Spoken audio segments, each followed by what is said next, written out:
Good photography is an eBay seller's essential calling card. The adage that a picture is worth 1,000 words rings true for most categories of merchandise you sell on eBay.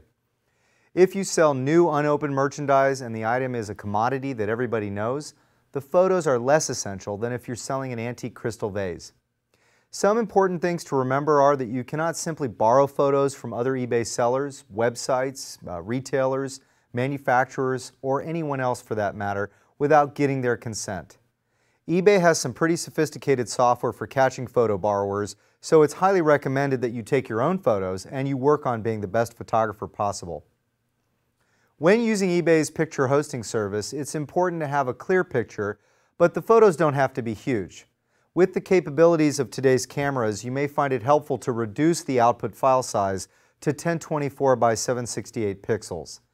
Larger is okay, but if eBay will eventually end up reducing the file size, so it'll be unnecessary to use all that disk space, and larger photos means it will take longer to upload. Read your camera's manual to learn how to change these settings because you'll get more pictures on your digital media card and transferring and uploading photos will go a lot faster. Use good ambient diffuse lighting without a lot of harsh reflections. Avoid the use of built-in flash. It will make the photos look odd and it will also cast a harsh shadow on them and it may reflect off shiny items. Use a background that's clean and has good contrast with the item. Glassware is one of the hardest, so you'll have to experiment to get the best photos. Avoid clutter or items that are not being sold in the listing when taking photographs. Photograph only what you'll be selling. Keep close on the item so you don't have to do much by way of cropping or editing, if at all. Editing can be very time-consuming and it can be a real chore for you after taking a photo. Be sure to take multiple photos when it seems important, and remember, buyers are looking to get a virtual feel or a tour of what they're buying. Photograph all damage, scratches, or issues that you might find on the item.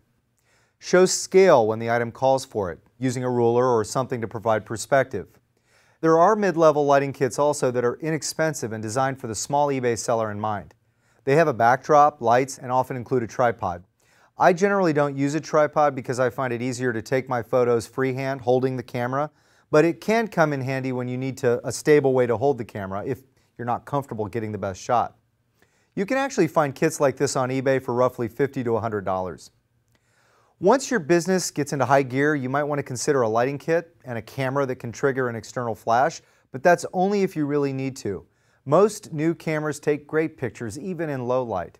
Unlike a built-in flash, a good set of professional lights can be beneficial in a high-production photography environment. As I mentioned, avoid using the built-in flash. It's far too harsh for this type of photography, and it does not have the soft light of a professional lighting kit, so whenever possible, turn it off. If you have an older camera, you might want to invest in a nice new cheaper one. A new camera under $100 these days has incredibly sophisticated capabilities and it can take awesome pictures. Try them before you buy them. Some brands are better than others. You can use a scanner for flat items such as magazines, prints, flat artworks, and so forth. And be sure to take some time to review the best of the best photos, but don't be too hard on yourself when taking pictures. Buyers do realize that not every seller is a professional photographer and therefore won't be expecting amazing photos. As long as you have the right number of pictures for what you're selling with clear shots of any flaws or issues, your buyers will trust you and make the purchase. You don't need a photography class, just start taking pictures and learn how to get the best shots through regular practice.